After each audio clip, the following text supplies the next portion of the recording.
늦은 오후에 고속도로 순찰 중이던 경찰은 말리부 해변 1번 고속도로 옆에 주차된 2015년 혼다 시빅 차량을 발견하고 무슨 문제가 있는 건지 다가가서 차 안을 확인했는데요. 차 안에는 가방이 있었고 그 가방 안에는 노트북과 핸드폰, 지갑이 그대로 있었습니다. 운전자가 잠시 차량을 떠난 것이라고 생각했던 경찰은 차량 번호판을 조회했습니다. 차량은 LA 근교 그랜데일에 사는 수잔 박이라는 사람 앞으로 등록되어 있었는데요. 그녀에게 연락해 차량이 왜 이곳에 주차되어 있는지 물었습니다. 수잔은 딸아이가 차를 가지고 나갔고 며칠 전부터 연락이 안 돼서 실종 신고가 되어 있는 상태라고 진술했습니다. 그녀의 이름은 일레인 박이었고 지갑 속에 있던 주민증 이름과 일치했습니다. 경찰은 차량 주위를 살폈지만 어떤 흔적도 찾을 수가 없었습니다. 보충 인원을 요청하고 일레인 박을 찾기 시작했는데요. 차량이 세워진 오른쪽은 바로 바닷가였는데 바닷가 쪽으로는 아무것도 발견할 수 없었고 왼쪽은 산타모니카 산이 있었는데 산 쪽을 수색했지만 특별한 것을 발견할 수 없었습니다.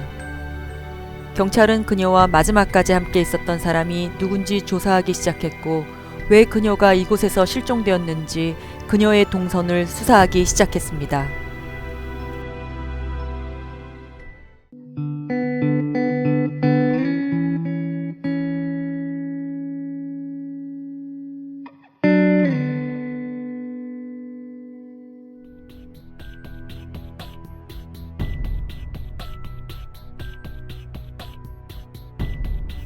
(1994년 9월 24일) LA 근교에서 태어난 일레인은 한국인이었습니다. 라크라센타 하이스쿨을 다닐 때 그녀는 치어리더였는데요. 명랑한 성격의 그녀는 뮤지컬과 댄스에도 관심이 많았습니다. 그녀는 다양한 끼를 가지고 있었고 또한 LA 지역에 살다 보니 자연스럽게 배우가 되기를 희망했습니다. 일레인은 아주 작은 역할이었지만 드라마와 영화에도 출연했는데요. 2011년 영화 Crazy Stupid Love와 드라마 위기의 주부들에도 출연한 적이 있습니다. 고등학교를 졸업하고 LA에 있는 피어스 칼리지에 입학했지만 몇 과목을 수강한 후 학교를 자퇴하고 아르바이트를 하며 살아가고 있었습니다. 2016년 그녀의 부모들은 자주 다투기 시작했었는데요. 결국 이혼 소송이 진행되기 시작했습니다.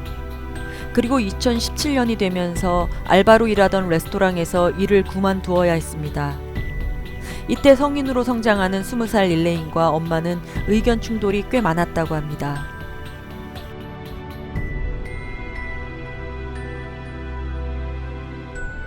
(2017년 1월 27일) 일레인은 그날 만남과 헤어짐을 반복하고 있던 LA 근교 칼라바사스에 위치한 남자친구 집에 놀러를 갔는데요.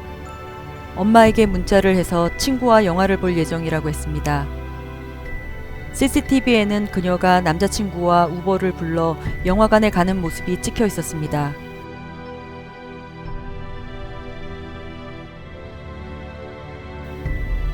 그리고 그들이 돌아온 시간은 다음날 새벽 1시였습니다.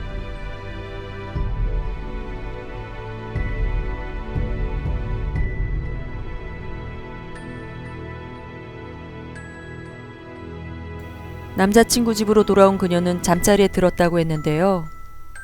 새벽 4시에 갑자기 그녀가 일어나 불안과 초조함을 호소했다고 합니다. 남자친구에 따르면 그녀의 몸은 추운 듯 떨고 있었다고 했는데요. 결국 그녀는 남자친구가 말렸지만 새벽 6시 5분에 남자친구 집을 나와 혼자 집을 나오는 모습이 CCTV에 찍혀 있었습니다.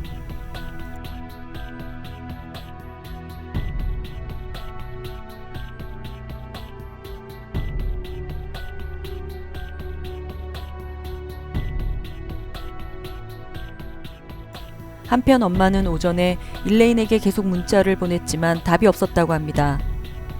하지만 일레인은 엄마 문자에 바로 답하는 스타일이 아니었기 때문에 엄마는 크게 신경 쓰지 않았다고 하는데요. 하지만 그날 밤 집에 들어오지 않자 엄마는 일레인을 찾기 시작했습니다. 하루가 지나고 29일이 되었지만 일레인은 SNS에 접속도 연락도 없자 1월 30일 월요일 경찰에 실종 신고를 합니다.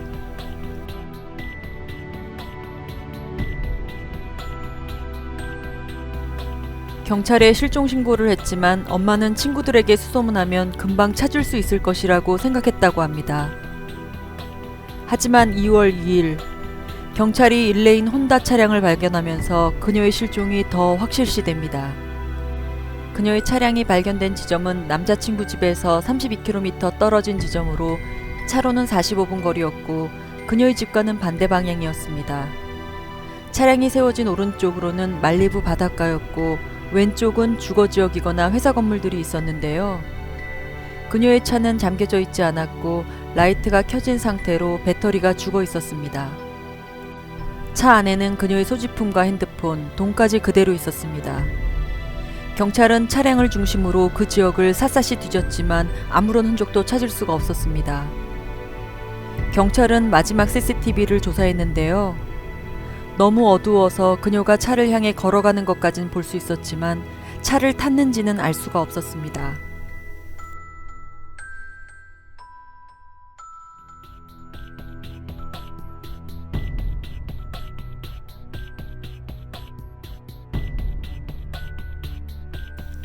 그녀의 남자친구 이름은 드바인으로 헐리우드에서 성공한 아버지 밑에서 자라서 그의 집은 보안이 굉장히 잘 되어 있는 부촌에 위치하고 있었습니다. 드바인은 경찰에 협조적이었지만 일레인 엄마는 일레인이 한 번도 불안과 초조를 호소한 적이 없었다고 드바인을 의심했는데요. 그가 새벽 4시부터 6시 사이 집안에서 무슨 일이 있었는지 정확하게 설명하지 못했기 때문입니다.